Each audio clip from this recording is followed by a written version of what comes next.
কততম রমজান আজকে?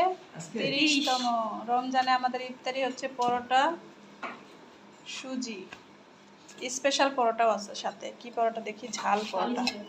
এই যে জিরা আর হচ্ছে মরিচ ঝাল পরোটা, স্পেশাল পরোটা। সাথে আছে সুজি, এটাও স্পেশাল সুজি, ঘি দিয়ে রান্না করা। আর হচ্ছে মিষ্টি আলু,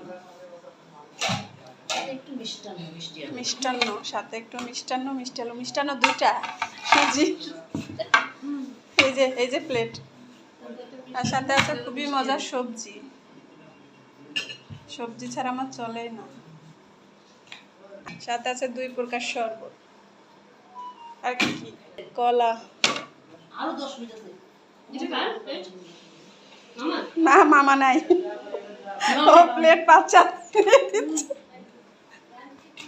থাক আর না